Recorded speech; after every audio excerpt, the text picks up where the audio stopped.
The following is a presentation of the Belly Up Sports Media Network.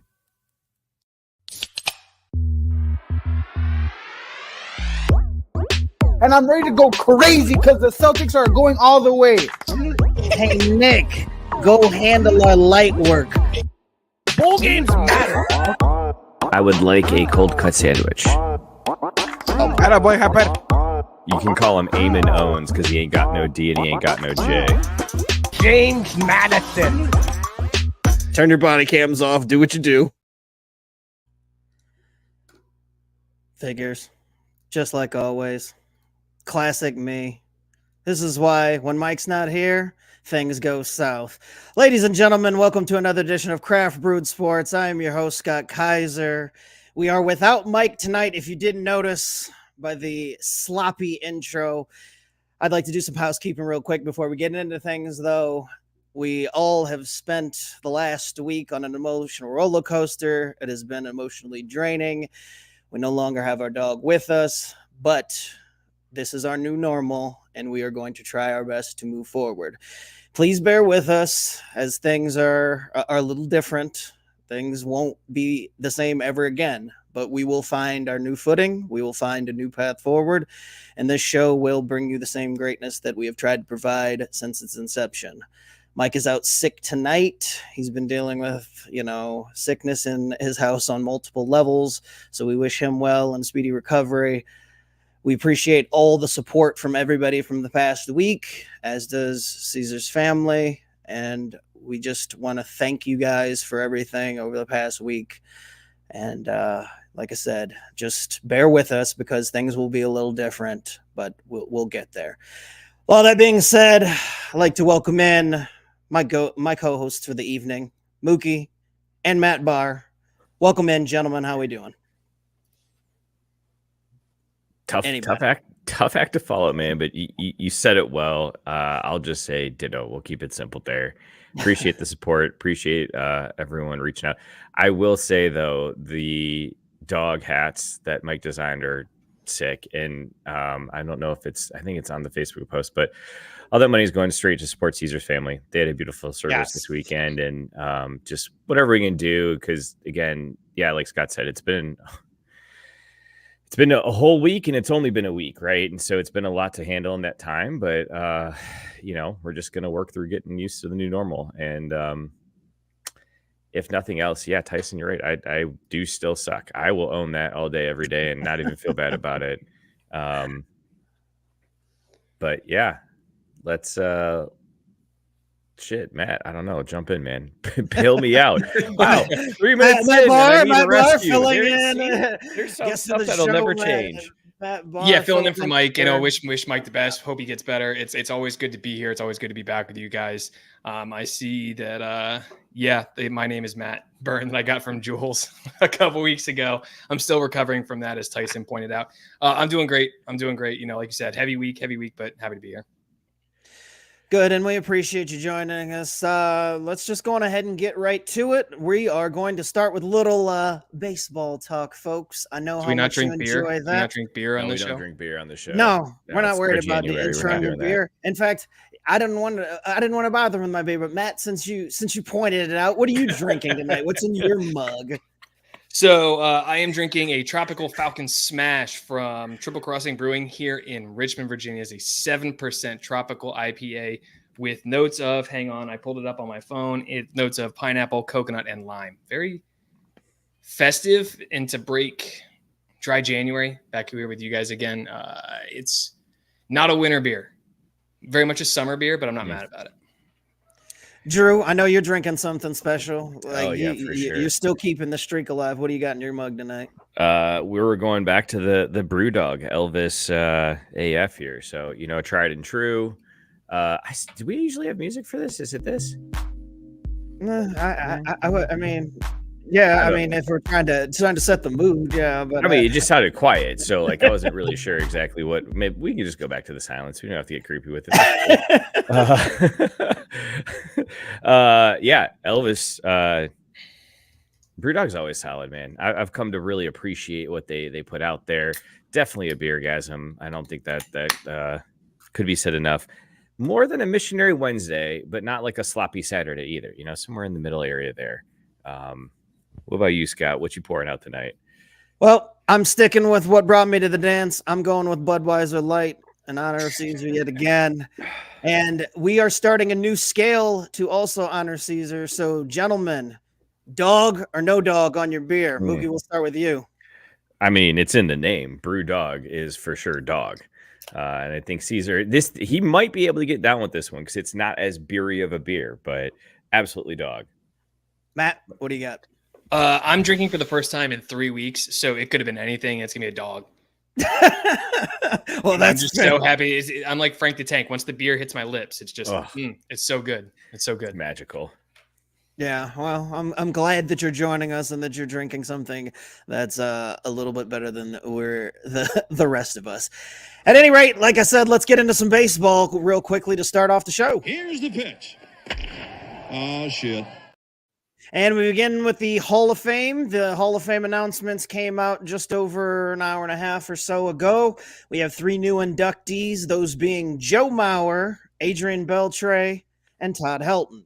The first 2 mentioned, Joe Mauer and Adrian Beltre, their first time on the ballot. So the stuffy old writers actually decided that, for once when it was a slam dunk on somebody being a first ballot Hall of Famer, we didn't play the waiting game or the petty, they needed to pass some arbitrary bar game. On the other hand, Helton, this was his 6th year. He had to wait 5 years to get in, but much deserving to make the Hall of Fame for all 3 of them. Still missing Billy Wagner. Billy Wagner came up just short. I believe it was 73.9% of the vote. The threshold is 75. So next year is his 10th year on the ballot. So he should be getting in next year, but hell of a class. Jim Leland was inducted as a manager a couple of months ago, so he will go in with these other 3 gentlemen. What are we thinking about this class of 4 that'll be heading into Cooperstown come this summer? I'll jump in before Mookie because I know Mookie is a huge baseball fan. He loves to talk baseball and he knows everything about it. But I'll get my stuff in before he gets a chance. I think it's a great list. I really wish Billy Wagner did get in. I think he did it at a high level for a lot of teams for a lot of years.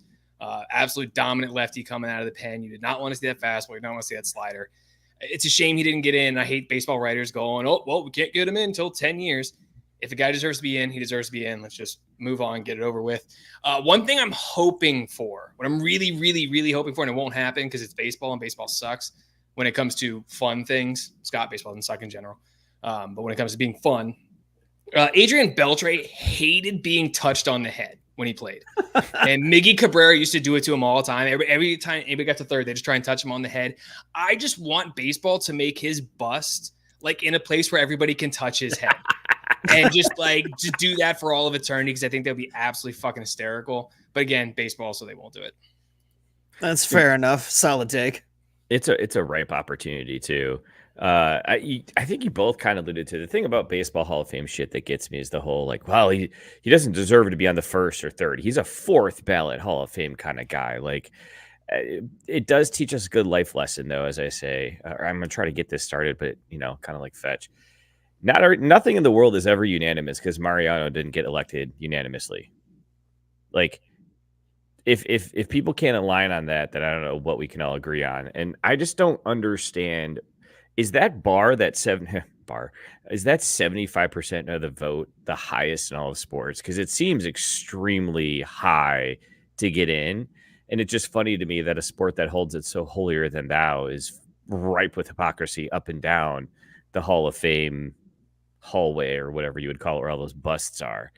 Yeah, I think relative to number of players that have played the sport and people that are in the Hall of Fame, it's by a far margin the hardest one to get into. Right. And a lot of it's just gatekeeping. It's not even it's so stupid. Yeah. There's tons of qualified players that have played the game, especially within, the last 20 to 30 years that have been left off for various reasons. And I get it, in some of the cases, if guys don't want to vote for some of the steroid users or whatever, but the adjunct guys that got pegged, Gary Sheffield is now off the ballot, and he never got popped. His name was in the Mitchell report, but he testified, has been out front about everything. And he's a casualty of that era because, guys decided if they were associated with it all and had been named anyway, or even suspected, they're just going to knock them out.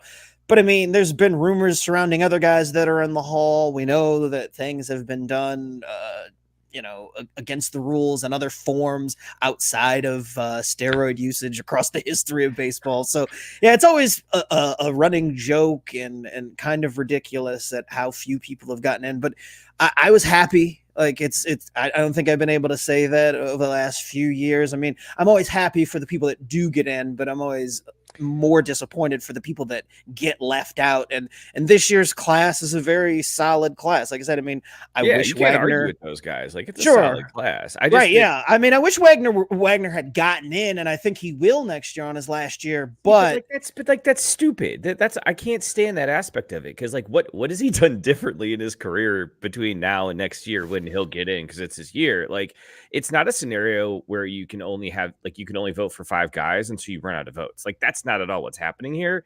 It's just dudes, and Tyson kind of alluded to it, saying, are the OWG baseball writers trying to keep the Brown players out? I think they're just trying to keep out the players they just don't like. Like, I don't like you, so I'm not going to vote for you yet. Like, and Rex asking, has anybody been a unanimous pick recently? And I think the most recent was it Jeter? Was Jeter? No, it's Rivera. Rivera was 100%. Yeah. Okay. Because I was going to say, I thought I've been sitting on this. I've been sitting on this. Let Mookie go. I was going to let. I thought it was Rivera. Come on, man. I knew Rivera was 100%. The one that wasn't was Griffey. One guy didn't vote Griffey in, and that was a huge deal. Maybe that's when some of these things started to change. Everybody was like, "Okay, Griffey needed to be a unanimous first ballot." I don't think we had any arguments there. But did Jeter though too? Was Jeter after Mariano? Probably was Barry Larkin. Barry Larkin should have been, because Barry Larkin had the same career Derek Jeter did. He just did it in a shittier team with a worse roster. Yeah, I don't think that Barry Larkin got in on a unanimous vote either. No, he did. It's literally Mariano Rivera is the only guy. Like, he's the only one ever to have it happen. So wow, that's kind of. It's not like he's the most recent. He's only. There you go.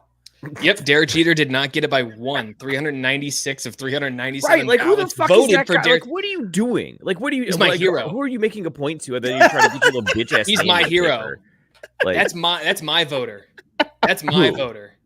Whoever the guy who kept Jeter out. No, that's awesome. Come on, that's awesome. Derek just gotta let it go. It's the most overrated player in baseball history. Let's not even start going into this. He was terrible defense. He batted at the top of the most dangerous lineup for 10 years. He was clutch. I'll give him that. He made some plays, but also a lot of his stuff was completely overblown because he played for the New York Yankees. If you put him on the Kansas City Royals, he's not the same player. He's not as popular. He's not 396 out of 397 votes. Yeah, and Chris making a point that it's wild the standard hasn't resulted in appeals or repeals. I'm sure that there have been a litany of dudes who got in with abuse issues or criminal issues way back, but Pete Rose gambled, so he's blackballed. Yeah, and that's the thing. I mean, it's one of those exclusive clubs, right? And so the club members set the rules. There's sorry, Scott. There's always a naysayer. We got to give it to her. Sarah chiming in saying, "There's always a naysayer." Did you have to throw that? That was on camera. Well done. No, that was actually well done. Well done by both Mookie and Sarah on that one. That's a good thing. But no, I mean, that's the thing. It's just this exclusive, like, members only club. They set the rules and nobody can check them on it. So while it's BS that there's nobody that's policing them, so they just kind of look at you and shrug their shoulders, like, well, we make the rules, so where are you gonna go? Shout out, Mike. No, you're listening, bud. JB in the chat also agreeing that no, the only guy who voted against him is the only guy with integrity.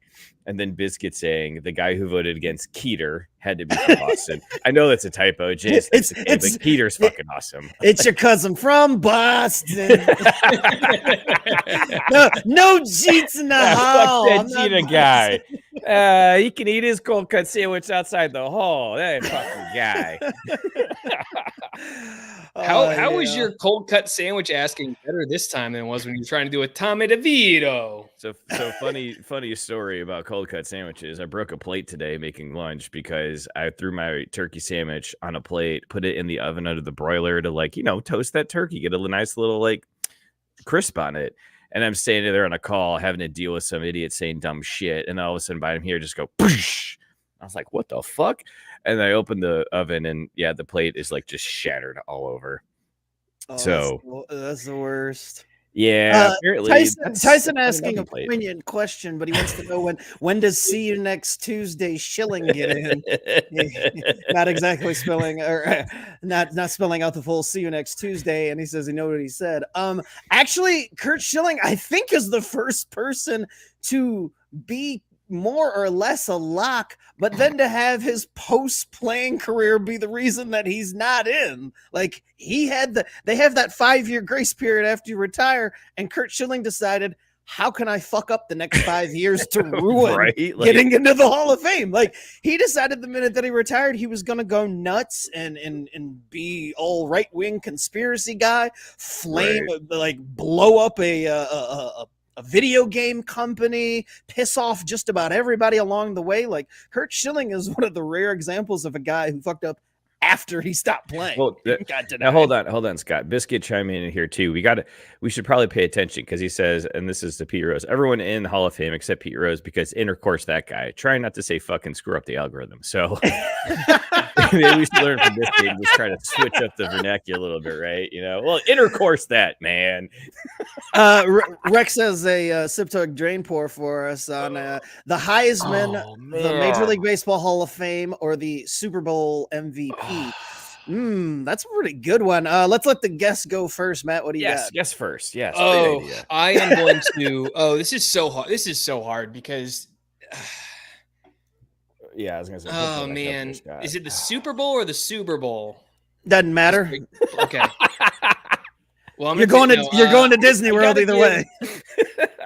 All right, I got to give the Baseball Hall of Fame I got to give the Baseball Hall of Fame the Chug. Okay. Chug. That's the middle one, and right? It's because they are so close to being so good. But like we were talking about before the show, and Chris, whose real name is Jordan, I don't know why it's Christopher, pointed out that Pete Rose's stuff is in the Hall of Fame. There's Pete Rose bats, cleats, jerseys, everything, but he himself is not allowed to be in the Hall of Fame. It's so hypocritical. And Mookie, like you said, money buys hypocrisy. I freaking love it, man. Capitalism's the best. I'm going to sip on the Heisman, and this is tough because they took away Reggie Bush's in the most bullshit way possible, and they still haven't given it back, even though they possess the ability to do that. But Super Bowl MVP is the biggest waste of time, and it's just, I hate it. Malcolm Smith, who won an MVP? Malcolm Smith. Tell me, Mookie, what's the DB? What Super Bowl? I know. What Super Bowl was it, Scott? Oh, the number? I don't know. Fucking no, not the number. What team did he play for? The Niners.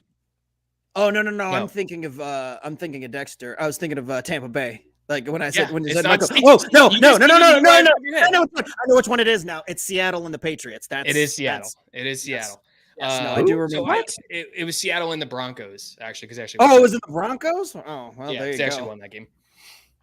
Oh, fantastic. All right, Mookie, what do you got? Besides the second Google search of the night to find out who the hell Malcolm Smith is. Oh man, this is a good one, Rex. I also love the idea of a Super Bowl. I'm gonna pour drain the MLB Hall of Fame because they piss me off so much with their morality. It's not even morality, it's fake morality. It's they can get fucked. Sorry, they can get intercoursed. I am going to chug the Super Bowl MVP because it's pretty cool. I do like the stories like the Malcolm Smiths. We have those random times when one dude just shows out. What about the Malcolm Smith story that you're just learning now? Did you like? One way unique. No pressure. He scored a touchdown, man. He's a defensive player scoring touchdowns. I love that. And then I'm going to sip the Heisman. I love the Heisman. I really do. I do think it's stupid and it has its own old boys club, country club stuff to it that I could do without. But I do think it's just cool because like being the best player in college football, I think is something that is just unique. Like it doesn't guarantee you a great NFL career. You know, Cardale Jones had a full season. He would have won a Heisman, and that'd have been a great story when they eventually took it back from him too for some reason. But I think the Heisman's cool. I like it a lot. So I would for sure sip the Heisman, chug the Super Bowl, and pour drain the MLB Hall of Fame. I'm going to stick with Matt. I may be a little surprising to some, but yeah, I'm going to sip the Heisman, even though I don't have a team, but I do think the Heisman is really effing cool. And I like that for the most part, although here recently they've just been like, best quarterback. For the most part, you can win the Heisman by being any player on the field. Like that traditionally felt like it was more of an opportunity for guys that, you know, had really great years outside of quarterbacks. Now it seems like it's become pretty much the quarterback only award, which is kind of a bummer, but regardless, still think that's a really cool fraternity and everything they do with that. MLB Hall of Fame, despite how stuffy it is, I mean, it is very prestigious despite all of its warts. And then, I mean, I don't give a shit about the Super Bowl MVP. Like it's very, it's very arbitrary. Like Matt pointed out. I mean, a guy has a good one-off good game, regardless of what he's done. I mean, good for that player. I do like the, you know, kind of like the Heisman. It's just, but I mean, a one-game span, you know, one-game sample size, anything can happen. So it's like they're easily forgotten for the most part. So, dude, it's a good question, but the comments are on fire tonight because they came up with that sip drug Jane pour. Sarah, I was just gonna say, she's saying it's all arbitrary. CBS could start its own Hall of Fame, and if it got big enough, boom, rivalry. Okay, now we know what we're doing this week. Once the show wraps. I don't get the JB reference, so there's a part of me that doesn't. I was gonna say, I was like, I don't know. What is the kingdoms of Amalur? Like, can somebody Google that for us? Chris saying the Super Bowl that it's gonna be huge. Mike Burlon, chiming in. So he's alive. The question is, which end is it coming out of right now, man? It wants to know, should Hall of Fame votes be based on morality or should it be strictly on the field performance? Which, I mean, that's been a lot of like the consternation with the baseball Hall of Fame is that, you know, some people want to be like, well, it should just be for on the field performance, but there is a morality clause. And at the end of the day, if you're looking at it, JB saying that if it were based on morality, damn near everyone pre-1965 is getting the boot. And that, I mean, there's a lot of guys like, I don't want to start being like policing guys for off the field stuff. Right. But in the case of Kurt Schilling, like I think pretty much everybody agrees, like you screwed it up off the field. Like you can't have a guy like that that's just gone off the fucking deep end, you know, since he's retired. You know, Sarah thanking us for keeping the Google count going. Yeah, we don't have much of a choice because we're a bunch of know nothings. 90%. Oh yeah, that's the worst part. Like Caesar was the brains of the operation. I don't know if y'all knew that or not.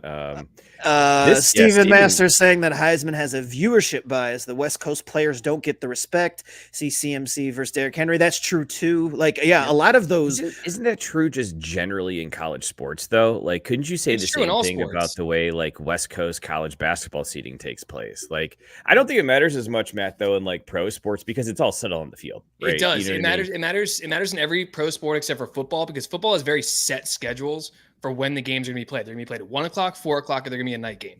There's no in between. There's no anything else. When it comes to West Coast baseball, especially, West Coast baseball gets hammered because no one pays attention to the Padres. Well, now they pay attention to the Dodgers because they've signed everyone, including Jesus. And I think Thanos at some point. It's crazy.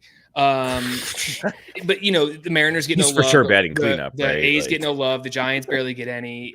It's just. But like, who cares, Matt? Why does that matter? 10, well, the game started at 10 p.m. on the East Coast. So no one's watching on the East Coast. But it doesn't matter. There's no polls to affect things. There's no selection. Like, it doesn't matter that no one watches the games, right? There are polls. There's all-star performances. There's MVP votes. There's all sorts of stuff that goes into it. And the ratings go drastically down when a West Coast team is in the World Series because no one has watched them all year. But you also invoked Reggie Bush's name. And when USC was doing their thing, there were a lot of eyeballs on West Coast games then, and that didn't hinder them. Like I know that in in general, it can hinder like the non-household names or those like super powerhouse players that don't necessarily play on name brand teams.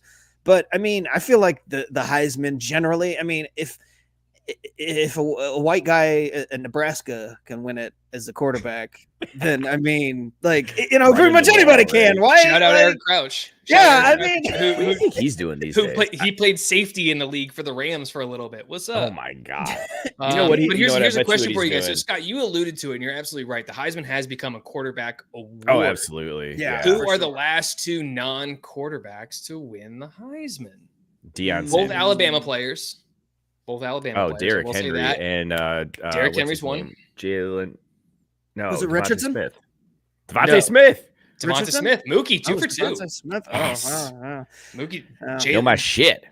Devonta Smith and Derrick Henry are the last two non-quarterbacks to win. And I scroll back, it's like 15 years. Also, Biscuit Bills, has become a quarterback award. thanks for Biscuit's being the saying Bills that- and winning my parlay this weekend, guys. Appreciate Yeah, that. we'll get there. Hold on to that thought. I Biscuit want to saying talk that, about my gambling winning, Scott. I don't want to wait. Biscuit saying that he would sip the MVP, chug the Hall of Fame, and pour drain Heisman because Ohio State fans always talk about winning 2 in a row, which is also fair.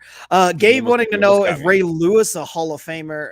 He is, right? He's in the NFL Hall of Fame. Yeah. See, the NFL Hall of Fame is different though. Like I kind This of is like a half Google. Yeah, like they in the NFL Hall of Fame classes, unlike MLB, tend to be pretty large, so it's like hard to remember. No, but they're not large, and that's a problem. They aren't? 5 guys a year. 5. Okay, I Five say players. large though because the baseball tends to let one. Yeah, at a this year's time. baseball's just like, nope, But no my one's issue- doing Why that. is is That's my issue with bullshit. football is they only let 5. They only let 5 every year. They whittle it down to So they 15 cap it. finalists, and they cap it. But the problem is there's guys like, and I'm going to be Homer here, but Roger Craig isn't in the Hall of Fame. Who? Roger Craig was the first running back to be a pass catcher and a running back. He revolutionized the running back position. He changed it in the West Coast offense. Patrick Willis is someone that I'm terrified is never going to get in the Hall of Fame because he's going to run up against guys like Tom Brady, who, when he's almost off the ballot, Tom Brady's a first ballot Hall of Famer. That's not a question. By the So way, he's Matt, going to keep running into these guys that retire and they are guaranteed Hall of Famers. And when you only let 5 guys in a year, you're missing out on a lot of really good players. So what I think they need to do is they need to expand it. And I'm okay with the 5-year waiting period on letting the guys in the Hall of Fame. But I think every Hall of Fame should be, if they deserve to be in, they deserve to be in. There's no ifs, ands, or buts. There's no, we only put in X amount of players. If you deserve to be in, you deserve to be in. Biscuit hard to also- argue with that. Yeah, no. Biscuit also pointing out that if there was morality cause, we'd have no Ty Cobb and Babe Ruth, but also pointing out that Kurt Schilling was in DC on January 6th. Yeah, I saw that. which is again part of the reason why that Kurt Schilling is not in the thing. And then getting clarification from both Tyson and JB that Kingdoms of Amalur was the game that got tanked because Kurt Schilling owned the studio that made it and then caused it to go bankrupt. Yes, and I knew about the studio, didn't know the game because it never really got past the development stage. That's a bummer. We need more video games in the world because sometimes, there's Sarah a lot- also saying that morality would be hard because morality is on a sliding scale and was moral to me isn't necessarily moral to you. Which, All right, yeah, that's what I'm What is saying. Like, mortal? What this is is way mortal too to you? serious. What is mortal to you? like combat, Mortal Kombat. That's very mortal.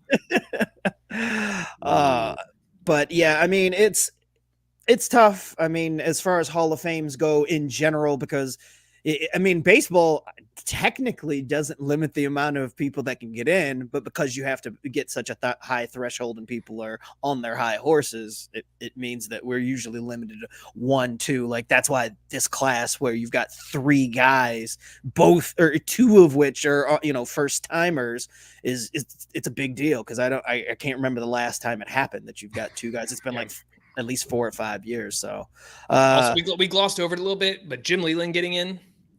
That's It's amazing. My man used to rip cigs in the dugout. Yeah, dude. So I gotta really respect Leland a lot. And also Leland was a part of the worst call in baseball history. Oh my When God! Yes, Galarraga did not get the perfect game. that twat. And Jim Leland did a really good job of going off on Jim Joyce, the umpire. I'll never forget that guy's name. Jim Joyce. The denim cowboy. Sarah, big fan of Jim Leland, and congrats to him. For sure. Yeah. Like, come on, girl. Focus on driving. Get home safe. Sarah saying she was typing quickly because she was at a light. Let her be. And JB correctly pointed out, don't text and drive, Sarah. Yeah. And she also said she was at a light. Yeah. Banging it out on YouTube. Biscuit saying that Pablo Sanchez should be in the Hall of Fame. So yeah, that guy. He was really good at the things he did. And the things he did. Wait, Mookie, do you not know who Pablo Sanchez is? No. He does not. He does not. Hold on, Sarah. Google number 3. Here you go. Pablo Sanchez. Is Pablo Sandoval a thing? Pablo Sandoval is a thing. Okay, I know him. Not the same person. Talking about. Not the same person. Pablo. Oh, yeah. Okay, no, backyard baseball is the shit. How do I play that nowadays? Like, how is that not the platforms? I'd get behind that vote. I would vote for Pablo all day. We spent enough time talking about it, so we might as well get into it. Let's talk a little football.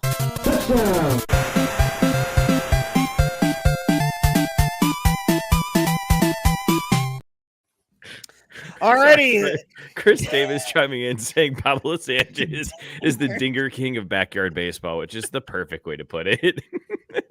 Nailed it. Good stuff. So is that on Buff Streams? And then there were 4. We are down to the final 4 in the NFL: 49ers and Lions, in the NFC, Ravens and the motherfucking Chiefs in the AFC. Interesting weekend of football.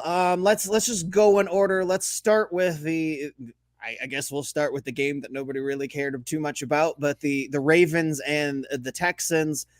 Interesting until halftime. Then Lamar went God mode, and all things went the way that they should. So Lamar basically saying to young CJ Stroud, who yes has a bright future, but he is not a Jedi yet.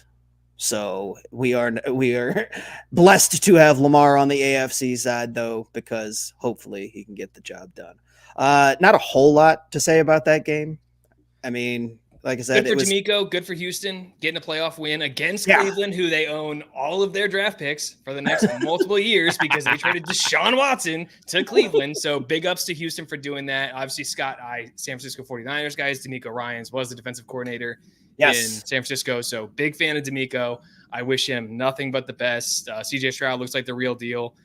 They lost Tank Dell partway through the season. I think him, CJ Stroud, and Nico Collins are going to be terrifying moving forward. And I think they're all very... Biscuit pointing out that CJ Stroud looks quarterbacky.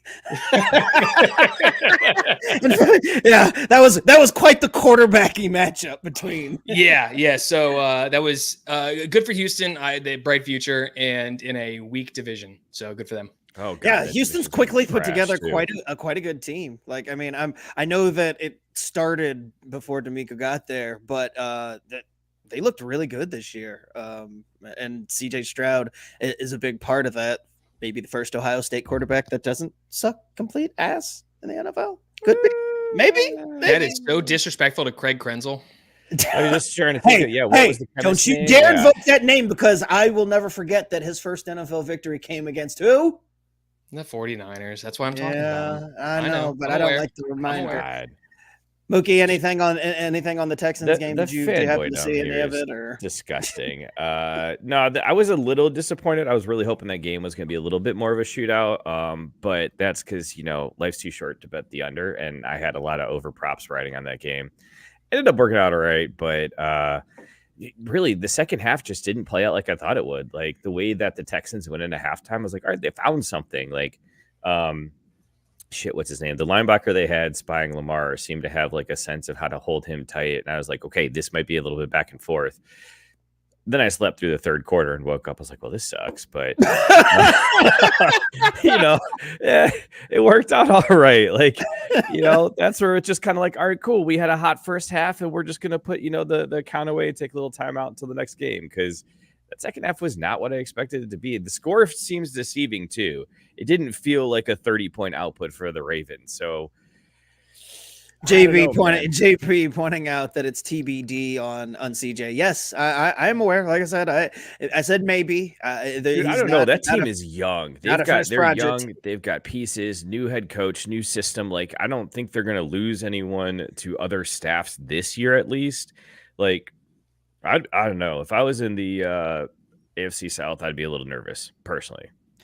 Yeah, I mean, as far as Stroud going like forward or whatever, I mean, he's good enough to like keep them afloat. Like, I mean, even if he takes a slight step back next year, even if he were to have like a little bit of a sophomore slump, he was pretty damn good this year in his debut. So I think they'd be okay. And who did he have? Like, you can't try to convince me to save your life that Nico Collins is a legit NFL weapon. Like, I'm sorry. Tank Dell's pretty solid. I mean, they have a good group of guys. They're good, but give them a year. Let them go through this draft cycle and get some free agents. They're going to get some people in there I mean, Dalton Schultz is their second option.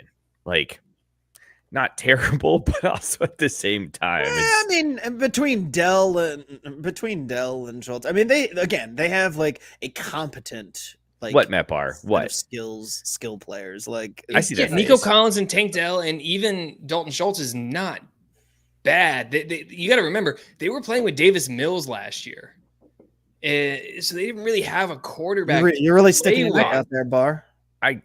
Jesus Christ. Holy shit. Yeah. Also, real quick, I wanted to touch on Stephen Masters had a comment. I don't have the ability to pull him up, but I didn't know that.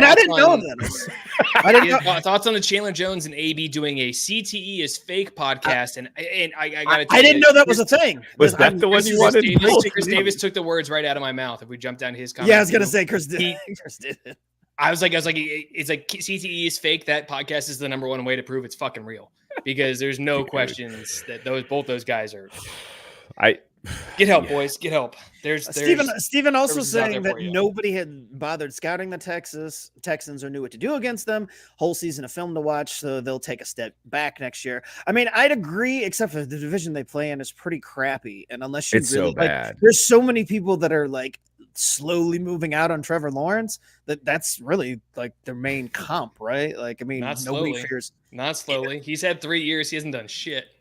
Well, I mean, there are a lot of people that are jumping completely off board, but those who, haven't, I mean, I don't know that I'm all the way out on Trevor Lawrence. Just say that. Like, I still think he can be good. It doesn't look like he's going to be, the next Peyton Manning or anything like that, but I still think that he can win enough games to win that division on a consistent basis, assuming everything's equal. Like, those two should be clashing for a little while, the Jaguars and the Texans. Let me ask you this, though. Don't sleep on the Colts. On the Colts. Anthony Richardson looked pretty good. Yeah, but Anthony Richardson's going to stay. He's got to stay healthy, and I still don't trust him. Not as quarterbacky as the rest of the guys, but he still made some plays. I also need their owner to stop overdosing like every other week. I think Colts fans want their owner to continue overdosing to the point where he's not the owner anymore. Wow. Went there. So, okay. All right. So in the next 5 years, just quick, weird question. Do you guys think who's going to be the team in Texas? Are the Texans or the Cowboys going to get more playoff wins? Texans. Yeah. Okay. And I was going to say, I don't even know that Texans, one's close, it comes down to one thing. CJ Stroud, rookie, going into his second year on the upswing. Dak Prescott, pressing 30. They're going to have a lot of contract. They got to pay Micah Parsons. They got to pay CeeDee Lamb. They got to pay all these guys. I don't know if they have the money. The cap is a myth, but Jerry Jones is also Jerry Jones, Jura. So I don't know what they're going to do, but I've got the Texans as the better Texas team for the next 5 years. JB pointing out here too that Nightclub Urban set Trevor back a season or two. That's true, but Steven's saying that he's a Jags fan and he never was on the hype train. That's what I'm saying. Can't confirm. There's a bunch of people that really aren't about Trevor Lawrence either to begin with or have moved off of him. So I guess we'll see. Let's move on to our game, the nightcap. The unfortunately most exciting game of the weekend. Barr and I were texting nonstop. Dude, yeah. I got in my angry bag. I was all sorts of just not happy because it went how I expected it to. But I also didn't think it would come down to the final drive. Like I thought it would be a close game, but I didn't need the heart attack inducingness of it coming down to the very last drive. To quote the great George Kittle, "Go Pack, go the fuck home." I don't care. It's the playoffs. Win a game and move the fuck on. I don't care. Get your win. The 49ers were rusty. They came off kind of a lackluster performance against Washington in week 17. Week 18 against the Rams, they sat everyone because they didn't need to play anyone. They had the 1 seed locked up. Thanks, Philly. Hi, Chris. How you doing? Then they had a week to sit in between the playoffs. They looked rusty. It's a rainy game, but the playoffs are made by ugly wins. And I know you have a Purdy thing you want to talk about later, Scott, but he led a game-winning drive to score also, a game-winning. Robert trying to say that I was going to say Bucs Lions game being the most exciting. I was saying most exciting game from a score standpoint. The fact that it came down the final, like the Lions game was over in the last 6 minutes of that game, and which in and of itself is surprising. It wasn't, but yeah. Well, yeah, I mean, the Lions. Baker threw an interception at the end of the game when they were down by 8 and they were in the red zone, so it was pretty good. The Lions Bucs game was good. It was really exciting too. The NFC had exciting games, and actually all the games except for the Ravens Texans was exciting. I'll give the NFL props on this one. 3 out of 4 games in the divisional round were really good.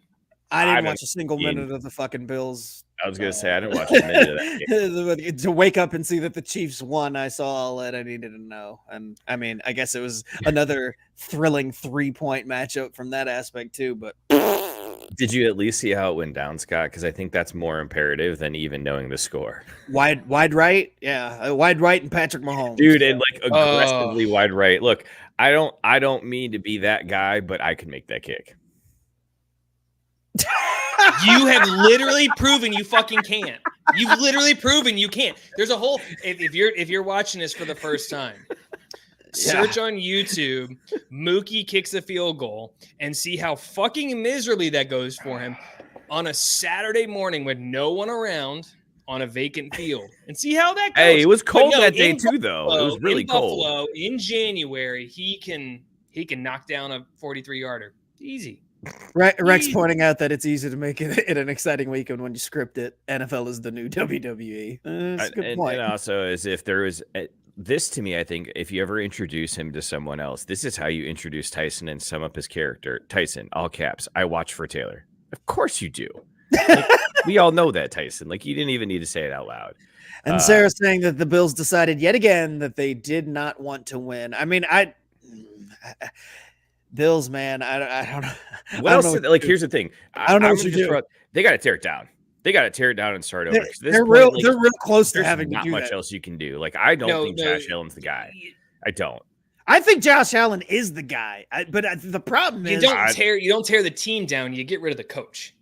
Sean McDermott took them into the playoffs. He's Marvin Lewis. He got to his peak. He got them as far as he's going to get them. I honestly think what Buffalo should do is they should fire Sean McDermott and go get Mike Vrabel. Go get Mike Vrabel. Go get a guy that's hard-nosed, wants to win, and wants to beat the fuck out of the Patriots and the Jets and the Dolphins twice a year. Go get someone that is ready to just demolish the AFC East, has that hard-nosed mindset, and is basically Dan Campbell. He's going to come in with a system there is no other Dan Campbell. Ain't no one else coming in here talking about chewing off kneecaps and eating your Achilles. Come on. You can't clone that. You just that's too good to be true. I think the problem is though, it's bigger than that. I think if you look at some of their key players at skill positions are getting old, man. Stephon Diggs, does he have good years left in him? Honestly.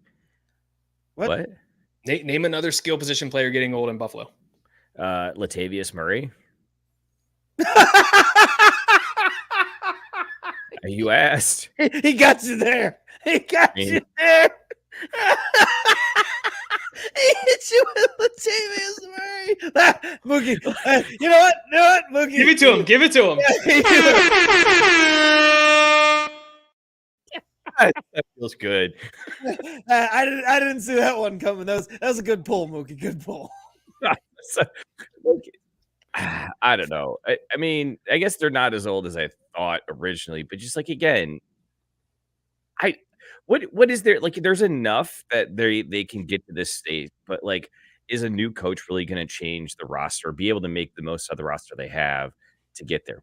Whoa, Steven Masters saying that Vrabel ain't shit. Dude is a joke of a coach.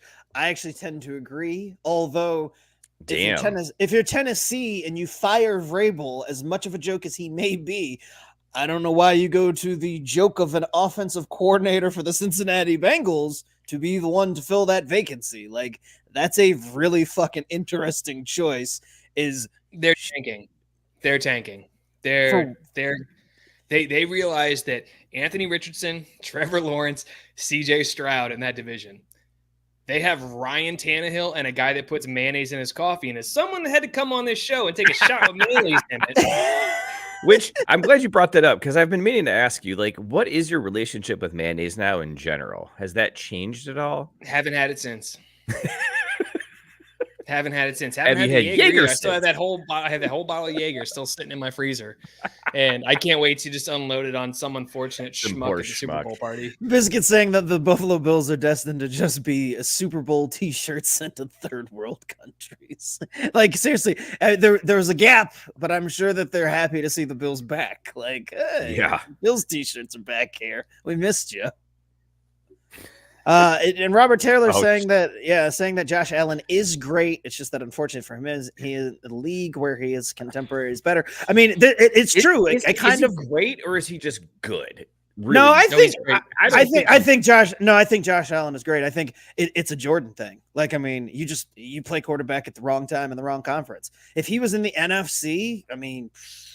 But here's the thing, though. Like, there's like Joe Burrow is a great counterpoint to that because he came around a year that the Chiefs. I don't even think I think Allen he seized his moment and went to the Super Bowl. Josh Allen has never been able to get over that. Has he even ever got to the conference title game? Like, I haven't seen anything in Josh Allen other than having a lot of intangibles and being a real gym rat that can make all the throws, as Tyson points out. Like. I just haven't seen anything that shows me that he's a Dak Prescott. He is a Dakota Prescott. And that's it.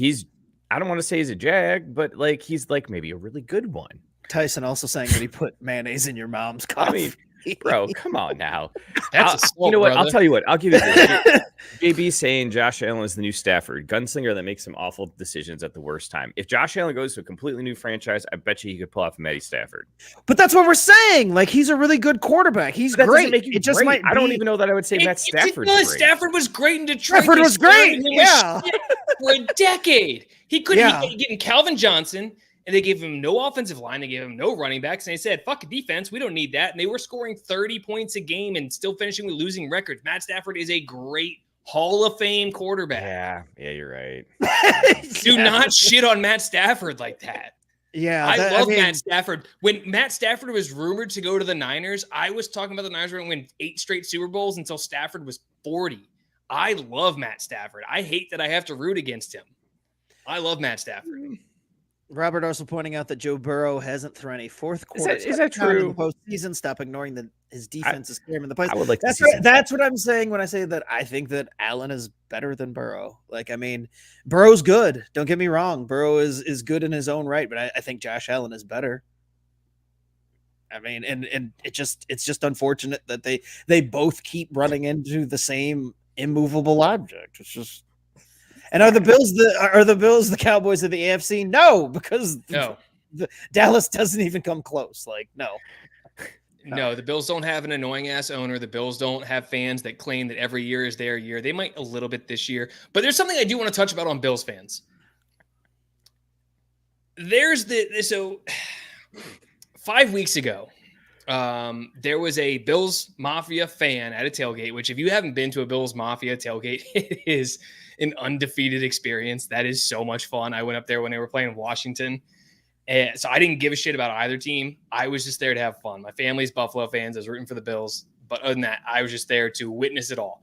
Absolutely fantastic. So the Bills are building a new stadium, and they're building it right next to their current stadium, which means there is a giant pit that has been dug so that they. Oh my God. Why is that? No, you can't do that. Like. Okay. Oh, yeah. Don't worry, Mookie. It's coming. So there was a Bills Mafia member that decided to take all of the LSD, cover it in human shit, and then roll into the pit and ended up in the ER. The Buffalo Bills won that game. And every week after that, there was a Bills Mafia member that was sacrificed to the pit, and an ER doctor confirmed in the Orchard Park area that someone showed up with injuries consistent of falling into a pit 40 feet down every week until the playoffs. And then last week before the Chiefs game, there were cops surrounding the pit, and Bills Mafia couldn't sacrifice a fan to the pit and win that game. So I look, you can blame Tyler Bass. You can blame the kicker. Kicker lives don't matter. You can blame the kicker for not making that kick. But if had Bills Mafia been allowed to sacrifice someone to the pit, look, you guys say it in the intro. Turn your body cams off. Do what you do. You are a Buffalo police officer. Let your team fucking win. Let someone be sacrificed to the pit so that you can finally beat the Chiefs, and get that monkey off Josh Allen's back, and then Buffalo can be happy. But no, all of a sudden, sorry, I was have to do their jobs for once. Let's wait so long because it's like so tough. That's too good, dude. And like that's the kicker is they did it for like how many weeks in a row, and then it's like it's the Chiefs game. Like, no, we're gonna put our foot down now. Like, dude, if you're not gonna do it in like the 15th week of the season, just like you said, just let them have it. JB wants to know because it's a Buffalo resident. Is it really a sacrifice? And Rex asking, is the pit part of those Allen intangibles? Dude, that's too good. I also love they confirmed there was people with an injuries consistent with falling in a pit. Oh no! Because throw up Stephen Masters' comment. Oh Jesus! Which one? Oh God! Jesus! I'm reading that shit. Yo, fucking Scott. A Kansas City fan was found with 3 dead bodies outside of his house. He counteracted the curse, is what Stephen Masters had to say. Woof. Oh man. Jesus. Robert, of course, chiming in. They all 3 froze to death. Damn it. Oh, jeez. That's like a shared one for them. And then I was just gonna say that's a double. Sarah made another great point this too. She said it's for the Chiefs game. They had to use the pit to put all the snow. So it was probably only a 5-foot drop. Oh man. God. And Rex having the right thought too, because when you first started this, I was like, the pit. Not ever watch Parks and Rec? Like, the pit. And that wasn't even that big of a pit either, but no. Oh God. If it can happen to Andy, it can happen to any of us. Okay? Exactly. And I mean, he was better off for it in the long run. So maybe this isn't the worst thing. Maybe this is how those Bills fans turn their life around. You know, this is the start of the turnaround for Buffalo. They sacrificed to the pit. They got stopped. Now they're gonna have to fill it in, build a new stadium, and they'll be fine. Okay, so Matt and I were talking yesterday, and wait, do we close the loop here, Scott, on the KC story, or? I mean, it's ever evolving. Like we're good. Like I mean, okay, we'll let it go. Go look it up on the news or Facebook. That's a Google search for the listeners. But I gotta ask though. All right, so I mean, look, I don't give a shit what like the national media says for the most part, right? About like anything for when it comes to sports. It's all just bullshit, and they're trying to get clicks and views and all that other shit. But I've spent most of this season trying to figure out why Brock Purdy is hated so much by so many. Like I spent the last 20 years hearing about how great Tom Brady was because he was drafted in the 6th round and he overcame blah blah blah blah blah blah blah blah and became the greatest of all time. And here comes Brock Purdy, who was Mr. Irrelevant, very similar, intangibles and features of one Tom Brady, and yet he gets hate from everybody. it's so weird and so like pointed and measured that I asked Matt, I was like, is he fucking black? Am I seeing am I seeing him wrong? Is he not quarterbacky enough? Is Brock Purdy black and I'm the only one that sees him as a 6'1" white guy? Because he gets hate like he's a fucking black quarterback. And I do not understand why so many people are like rooting against Brock Purdy. He seems to be the exact thing that the media and all of the talking heads would just latch onto, and it would drive me fucking up a wall. But instead, they find reasons to hate Brock Purdy, and I don't fucking understand it. Please, somebody explain to me why everybody hates Brock Purdy. Is that a race card or no? I was like on the edge. No, I'm just asking the question. I'm just asking the question. Is he black? And I'm just seeing it wrong. We'll just work one in later, okay, Scott? Thanks. That's fair. It's very easy, and it's because Shanahan has had success with the 49ers pretty much every year where his quarterback wasn't dead. And last year being the exception where Trey Lance came in, gets hurt, Jimmy Garoppolo gets hurt, then Brock Purdy comes in, and then Brock Purdy's elbow explodes into a million pieces in the NFC Championship game. The team is very good. The 49ers are very good. If you look at the roster top to bottom, they are fantastic. And my biggest argument is if it was the system, if it was the players, if it was everything else going right, why didn't the system and the players look as good as they do now? I don't think Purdy is the greatest quarterback of all time. I don't think Purdy is a Jag. There has to be a spot in the middle. It's not extremes. I swear to God, sports media are Siths. They deal in absolutes. You're either the best of all time or you're the worst of all time. There's no space to be in the middle. And if they would just let Purdy exist in the top 8 to 10, 12 quarterbacks, they'd be fine because that's where he belongs. Because if you put him on a lot of other teams, he'd be able to do a lot of things because he processes the game very well. He goes through his reads very well, and he knows when to check the ball down. But he gets hate because he's a 7th rounder. If he was a 1st rounder, they'd be touting him as the greatest quarterback of all time.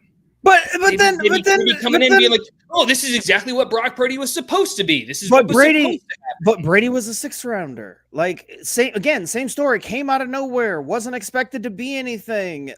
And had the same fucking thing. Defense carried him. Then all these guys carried him. How many weapons does he need to have taken away from him? What's the threshold? Where do you say, all right, well he has few weapons now. Now we can see what he does. He before this Sunday, he had to learn the game of the draft. And Robert's sitting there in the comments, well, you called him an MVP. I didn't call him an MVP. I'm sure there's some idiot Niners fans out there that were I don't give a shit at the end of the day, honestly, whether Brock Purdy wins MVP, whether he wins individual accolades, nothing. All I want him to do is win fucking games. But I can't believe how many people there are that are just actively rooting against him. And if it's a byproduct of the team, again, the fucking Patriots were annoying as fuck. And that didn't stop anybody from dick riding Brady. And again, I'm not asking you to dick ride Brock. Don't. He hasn't done anything special. And if you think he's a Jag, fine. He's our Jag. I don't care. But again, I'm not out there touting him as the greatest. And you would think that some people were, the way that people fucking talk about him. Like he killed their goddamn mother. This leads perfectly into the Niners and Lions game because the Niners are the villains of this week. They are the villains. I don't think anyone really cares across the country who wins between the Ravens and the Chiefs. I think people will be fine with whatever happens there. But overwhelmingly, the country wants to see Detroit win. They want to see Detroit beat San Francisco and break this curse and get into the next level. I don't give a shit. I want the Niners to win by 80. I don't care. The Niners are clearly in the villain role right now, and I think a lot of the Brock Purdy hate kind of leans into that because a lot of the sports media guys that go on these shows, they're paid to be idiots. I'm convinced of it because if you go back, Skip Bayless is a perfect example. If you go back to old 30 for 30s, Skip Bayless was a legitimate sports writer and journalist and was investigating stuff, especially if you look at the Pony Excess, the SMU death penalty one. He was the guy on the forefront of that reporting. He's become this ass clown that wears Dallas Cowboys jerseys and gets crushed by an automatic trash can because he can't figure out how to open it, because that's what sells and that's what gets people to watch. They want to hear outlandish takes. They don't want to hear, yeah, he's pretty good, I think he can get the job done, because that doesn't excite anyone. So no, I don't buy into this. It's sports media being sports media. They have to be outlandish and bombastic to make it happen. I need to know more about where this automatic trash compactor came in, though. Google. Oh man, it was after the Cowboys lost. Actually, to the Packers, no, because I don't want to give him any clicks or anything. Fuck. No. Well, Skip Bayless has this thing where he likes to take Cowboys jerseys and throw them in the trash. He looks like such an old man when he does it too. Yeah, he looks so old, and he's got like one of those scripted and awful looking. Like he's got one of those. He looks like he's about to cans, fall over when he does it. Like I'm like, can somebody get Skip a walker when he does it? He goes to slam he holds it up and he's like, I'm like, nobody throws away anything. Like just burn it if you're gonna do. Just do the old typical jersey burn if you're gonna look like an ass clown throwing it into a trash can. I think we all know what's up with Skip Bayless, though, in the sense like he's only throwing them in the trash because he's gonna just go right back and get it. Like he's too cheap to really lean into the bit. And I think JB is alluding to kind of just like what it's same thing that I guess I'm asking, but I already know the answer to. It's just that Matt's explanation of sports media is what ended his ESPN addiction. Once he made that realization, he completely moved on. And I mean, it's true. Like, I mean, I used to watch ESPN from sunup to sundown if I wasn't watching the games, and I got off that narcotic a long time ago. But some of that stuff still bleeds in, and you can't help but hear like just the takes on certain people. And I just think it's like in the midst of, it's like they're taking time away from hating on Lamar and, like that whole dog and pony show to make sure that they attack Brock. And I'm like, again, I mean, if he was black, it would make total sense. But since he's not, I get confused as shit. Like, it seems to be like what they usually latch on and ride all the way to the end.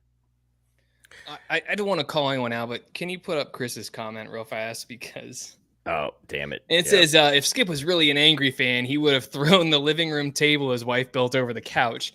Not that I know for sure. I may or may not have been at the house the week after that happened. Oh, boy. How'd that go? And look, he's an Eagles fan, and he's a diehard Eagles fan, and I got to give him credit for that. Oh, he was not happy down that stretch of the season, and my favorite part of Sundays was texting. My favorite part was texting, "Hey man, how much of your house is destroyed this weekend?" He was all about it. It's fandom, man. There's no reason. That's how it is. And some could call it emotional unintelligence. And I tell them to get fucked. They can coitus themselves. I've been sitting on that one. You get fucked followed by coitus. Oh no, it's good. It's you got to lead them into it, right? Because coitus, that's kind of out there. The kids these days, I don't know if they know what that means. Speaking of get fucked, the NFL thinking about a new rule that they can get fucked on. Thinking about getting rid of the rule where you lose possession of the ball when you fumble it out of the back of the end zone. Completely fucking asinine. They are asking for more of a shit show than they have already invited into our living rooms with the way they fucking, throw these rules out there. I kind of hope it passes. Because any chance I get to dunk on the NFL, and this will give us plenty of opportunities when these assholes start fucking leaning out and throwing the ball at the pylon and throwing it over the goal line, pulling it over there, making sure that they can say they crossed it, not worried about fumbling. Completely dumb as hell. It's going to be absurd. It's going to be absolutely absurd. And then I will say, in kind of a similar manner, did you guys... well, you probably didn't because you didn't watch, but in the Lions game in the fourth quarter, when they ran in that jumbo set and one of their O linemen declared as eligible and the ref announced it and the whole stadium. Oh yeah, that was like, that was epic. And it's like, I did watch what? Cheers for that, Detroit. Way to keep, hold on to that petty right there. Hold on to that wound. And here's the thing, and the NFL never really comes out with it, but like, what is the point of exploring this rule change? Like, other than saying, like, no, fuck the defense, we just want to see 99 points a game. Let's hear it, Matt. Hit me with it. So this looks really bad for the NFL. And it looks bad because they announced they were going to look into it after it happened against the Chiefs. Yup. The public perception is that the Chiefs already get all the calls. Now, whether that is true or not, that is public perception. Robert, I can see you from California furiously typing on your keyboard right now, yelling. And we don't even have the 3 dots that say the Robert is typing. The public perception is that the Chiefs get all the calls. So when it happens to the Chiefs in a playoff game and they immediately come out and say, well, we're thinking about changing it, it looks like they're catering to the Chiefs. Now, that's not what they're doing. I understand what they're doing. They're trying to, like Scott said, 99 points a game. They're trying to score as many points as possible. I think this rule is so dumb to change because it rewards a player for being careless with the football. Mm-hmm. If a player is diving for the end zone and uncovers it and leaves it open to a defensive player to do exactly what they've been taught to do, which is knock the ball out of their hands, and the ball goes out of the end zone, you're like, well, it's going to go back to where he fumbled. What is going to stop every single player from just reaching every single time? There is a reason that rule exists, and it's to help. It's so fucking difficult to play defense in the NFL. It's insane. You can't touch the quarterbacks. You can't hit them low. You can't hit them high. You can't hit them even remotely late. You can't land with your body weight on them. You can't hit them touch Monday a night. receiver after 5 yards. Mm-hmm. You can't do so many things. And every penalty you. that the defense gets, with the exception of offsides and encroachment, is an automatic first down. It's so fucking difficult to play defense in the NFL. Stop hampering the defenses and give them something that they can aim for and strive for in a red zone defensive capacity. This is the dumbest rule change they could possibly make. So it's going to be changed. That's the NFL. It's true. And it drives me nuts because, like you said, they're reactionary. Like, how many times has there been a controversial play or a play that's decided a game or perceived to have decided a game or something, and then the NFL makes the announcement like moments after it happens, or the day after it happens, we're looking into changing this, or the competition committee is going to be on this or something. Like, if they wanted to change this, and like you said, it kind of looks like they're catering, but I don't give a shit if it looked like they were catering to anybody or whatever. All I care about is that if you're gonna fucking make something like this, why even announce it? Like it could have gone into the off season. They could have just been like, we're gonna look into this fucking thing. And then if it changes, you make the announcement. If it doesn't, nothing needs to be said. But fucking sitting there and throwing this out there right after it happens, like, it's what pisses me off most about the NFL these days is because they just kind of do this. It's like, oh, you guys didn't like that? Or was that controversial? All right, like, let's figure out a way to, like, let's snap judgment and figure out, you didn't like the Calvin Johnson thing? Like, let's make a rule and, like, let's fix that up. But we're not going to fix anything, and we're not going to acknowledge that, like, it was fucked up. And in this case, the rule's not fucked up. The rule is perfectly fine. Stop changing football is what I want to, like, just stop changing fucking football. Like, can football just stay football and stop, like, just changing rules for the sake of changing fucking rules? Like, forget, like, all right, we want to make it easier for offense. It's just, it becomes less and less like football each fucking year with this shit, man. It's driving me nuts. It's the pass interference all over again. The Rams and the Saints had that pass interference. It was so clearly pass interference against the Rams. And they reacted immediately. And then they were like, oh, we got to look into this. And they made it reviewable for one season and then rescinded it because they were like, holy shit, this is really ticky-tack. And once you slow it down, everything gets way too complicated. It's dumb. Which I understand. But I mean, it's just like if you're gonna make penalties challengeable, if you're gonna do that, we need to go to a college system where it's automatically reviewable. Yeah. And I think this is one of the few things college gets right. It's automatic reviews. If there's something that is somewhat controversial, automatic review. I think personal fouls should be automatically reviewed because I've seen so many roughing the passers that are just not roughing the passers that get called. I've seen so many the tuck rule. Perfect. The tuck rule. I was thinking even more poignant. Remember with Favre and the pass interference call there? We changed the fucking overtime rules because of that bullshit the very next year. And it was dumb.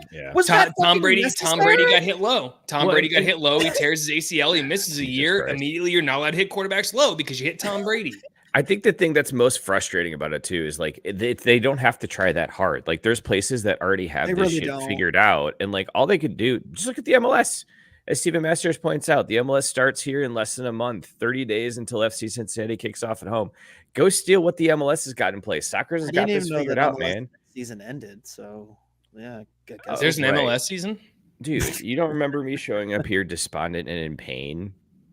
Like, I mean, that's just your weekly routine, so no. I guess that's fair. Yeah, I really should just start putting on. Although maybe it doesn't matter because JB pointing out that the NFL being completely reactionary and the NHL not changing a single rule in 75 years equals the same angry fan base. No, but see, I'll even challenge that. I think the NHL their video challenge review process is actually pretty decent. Like they're quick. The penalty for getting it wrong, like the 2-minute minor for delay a game, like I think that matches well, where they have that right level of you can challenge a lot of stuff, but if you do and you fuck up, you're gonna be punished for it. So it really makes people think twice about like just frivolously throwing shit out there. The problem with the NFL is they need to be able to allow more stuff to be challenged and for it to happen quickly, because that's the other thing. It feels like it takes like hours to get the challenge done. And then next thing you know, after you go back from like your third commercial break, you finally get to here and it's 3rd and 2. Also, Tyson pointing out. But hey, as they say in hockey, let's do that hockey.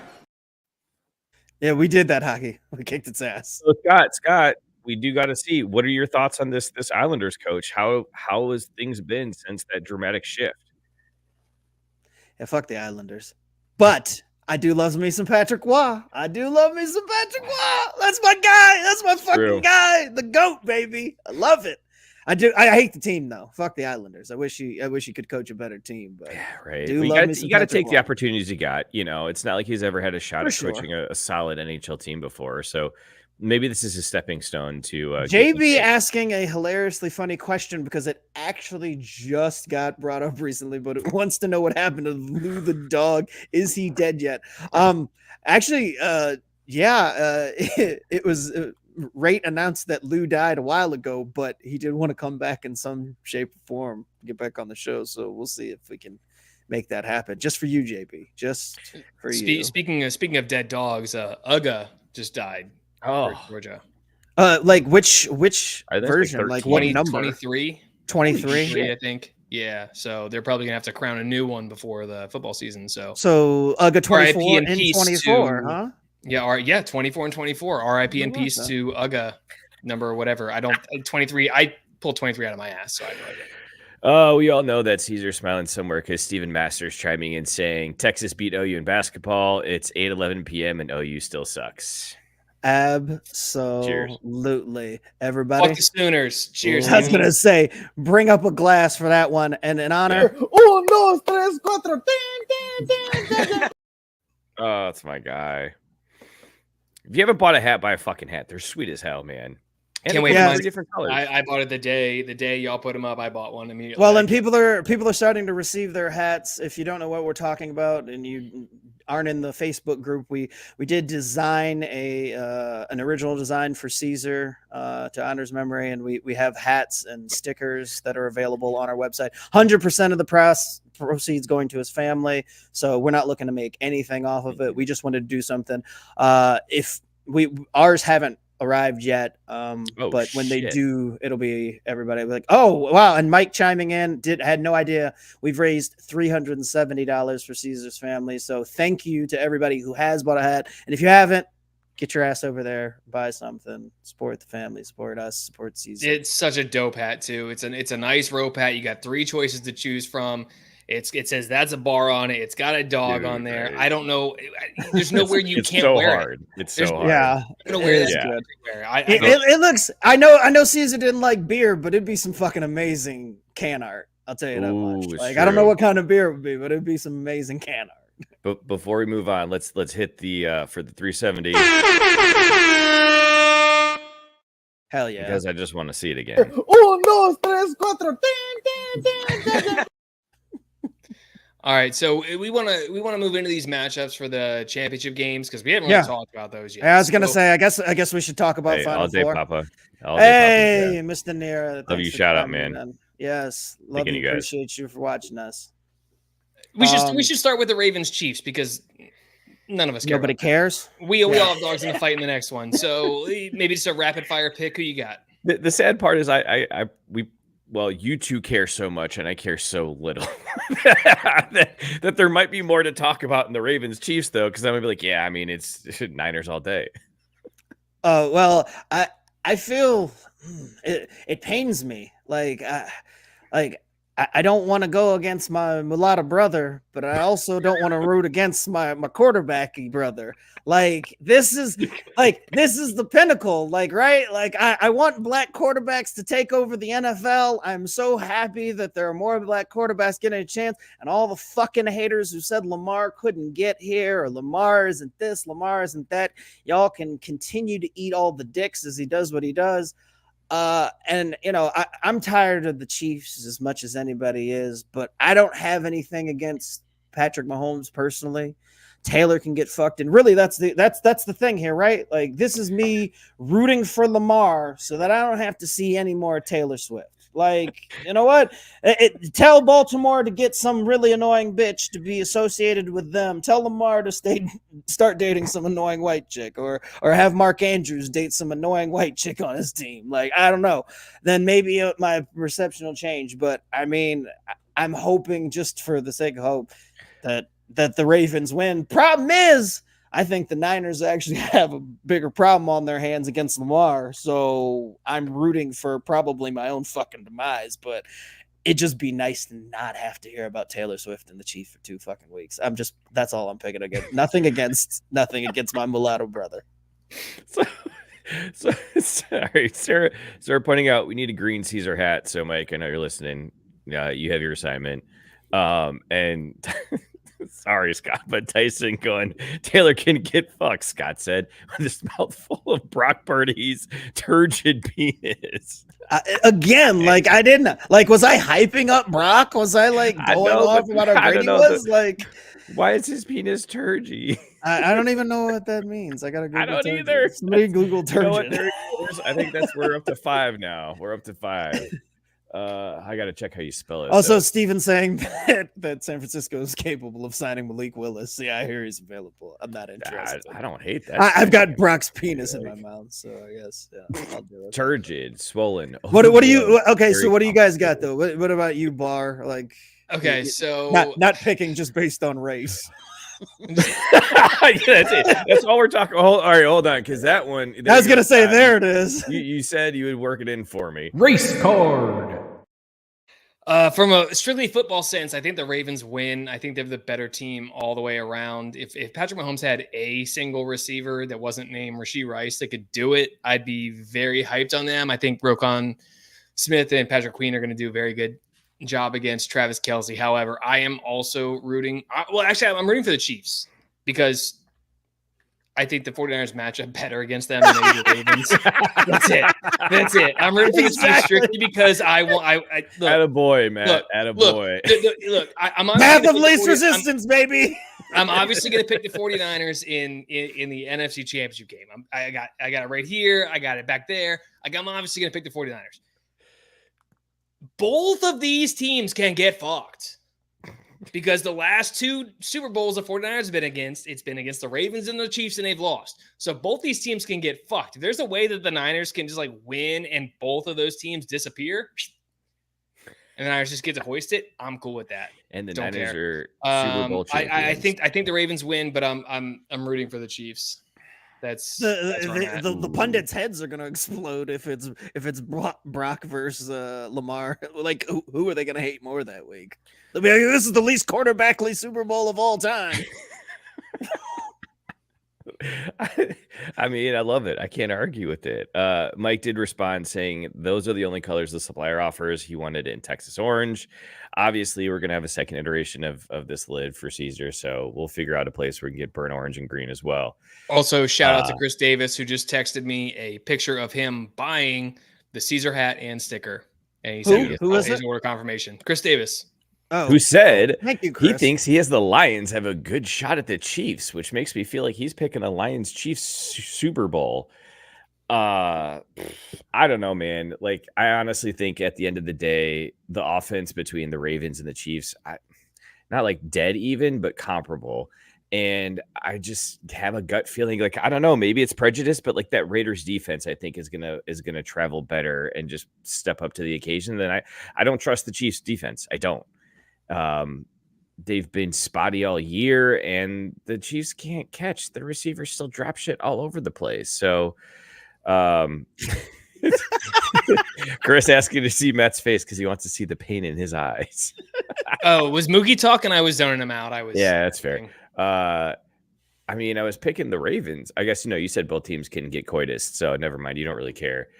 I think it's going to be Ravens. I think it's going to be Ravens-Niners in the Super Bowl. I'm not going to pick that, the final game. I want to see how those teams play, but I just think that's what it's going to be.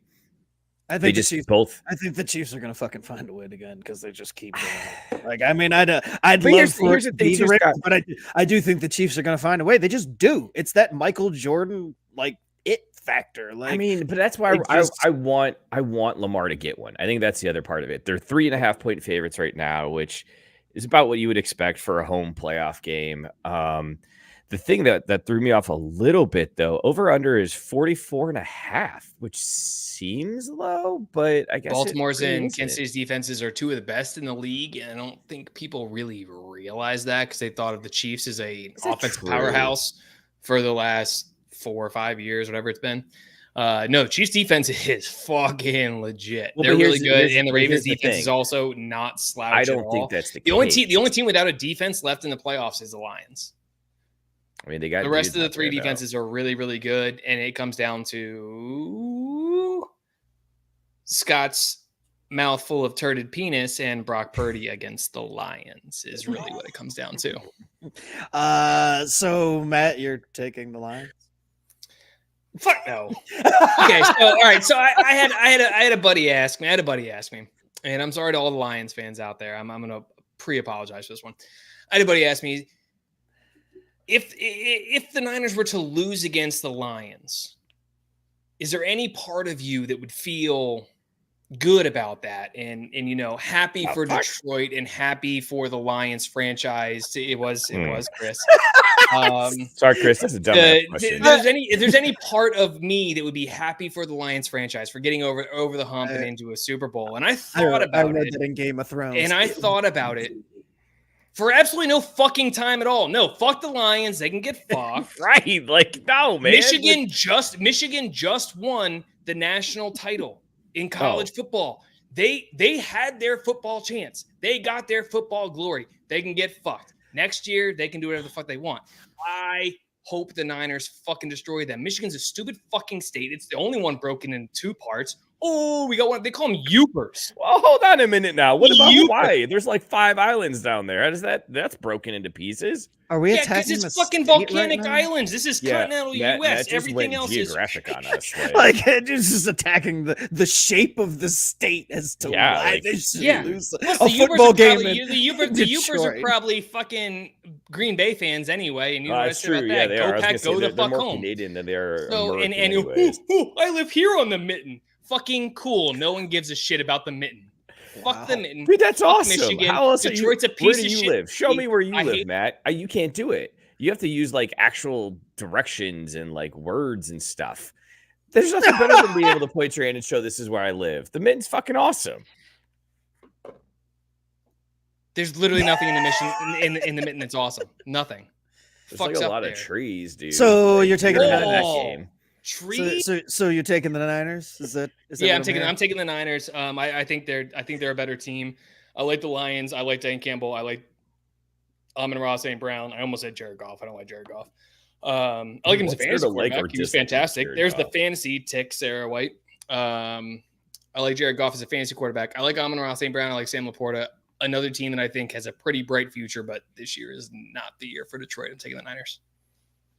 That's fair. I mean, look, all I'm going to say is great teams cover, and we're getting 7. So I'm feeling pretty good about those chances.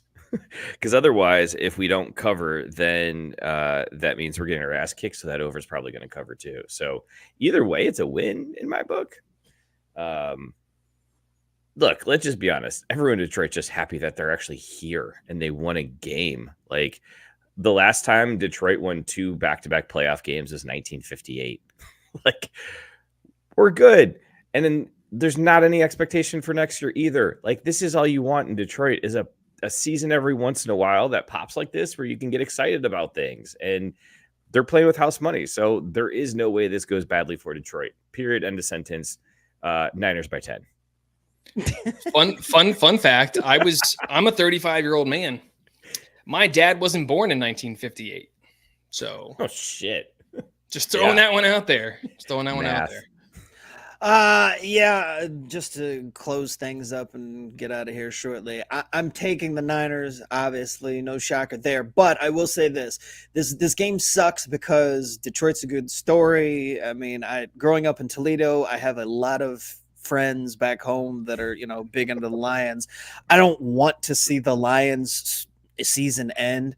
And on the contrary to being fucking annoyed of seeing their celebrity, I love Eminem. So, like, it's going to pain me to send one of my favorite artists of all time. Yeah, like sending him home unhappy is going to hurt me just a little. So, and asking me the question about, is there a little part of you that, wants to see Detroit win?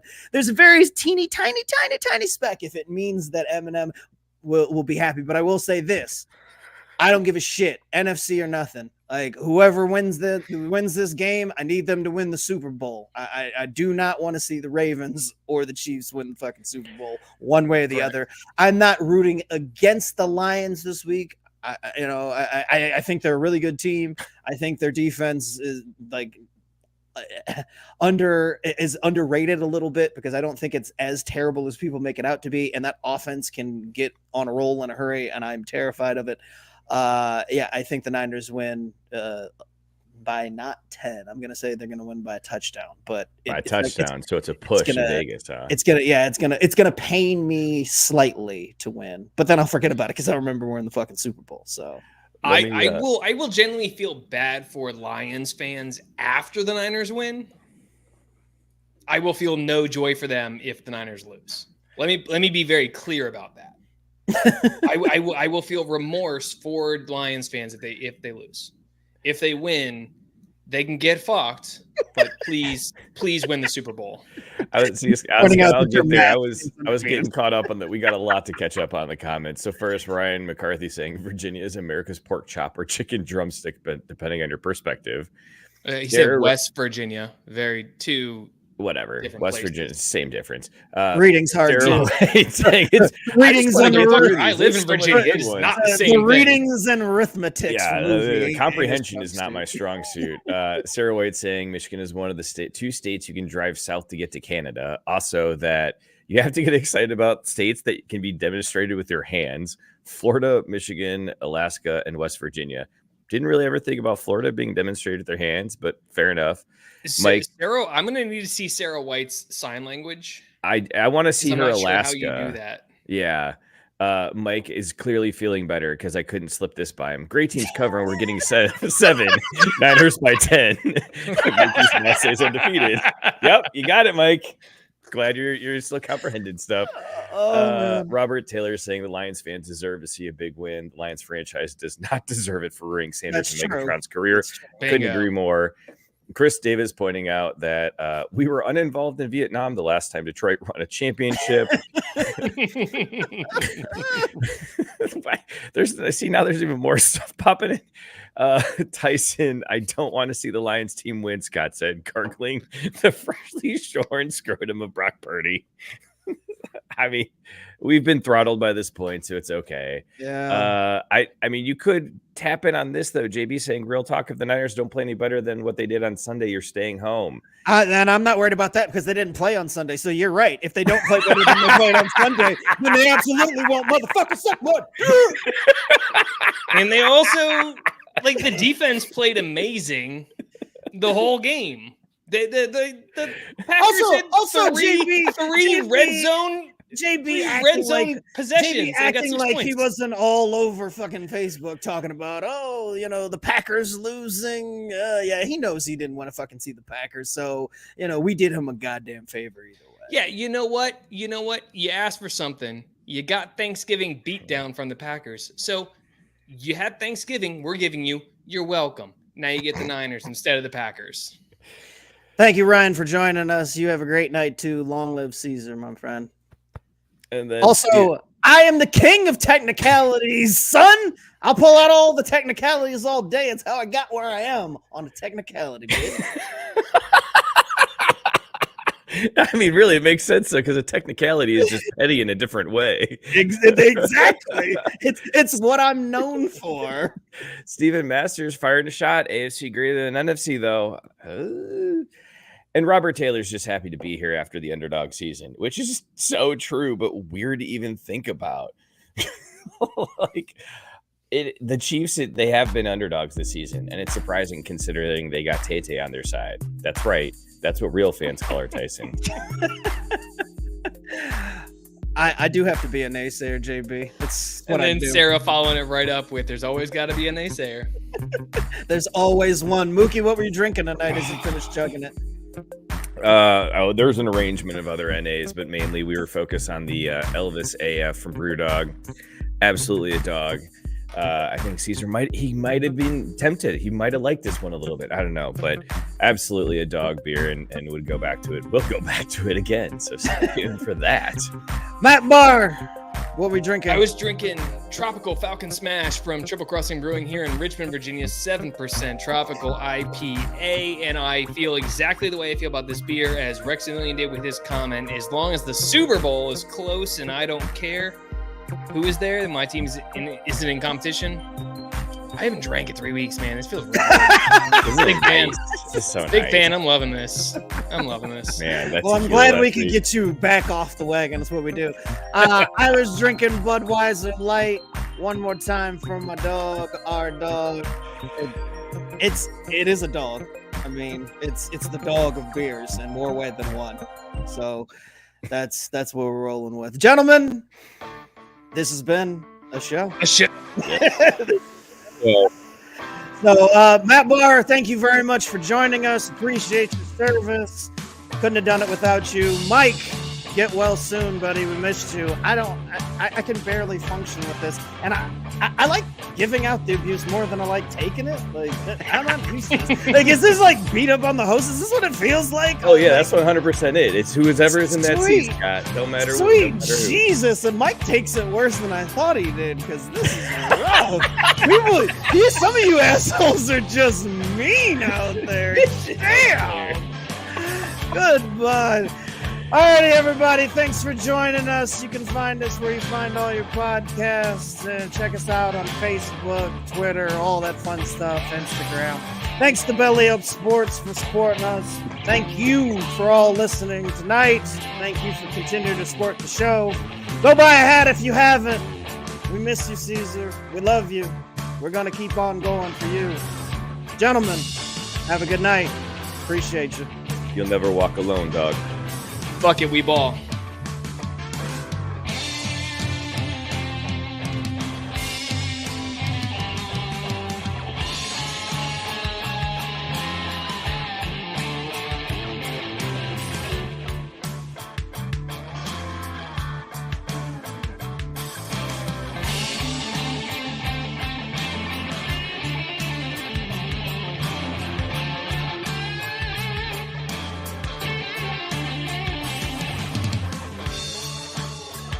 Feel like poop right now.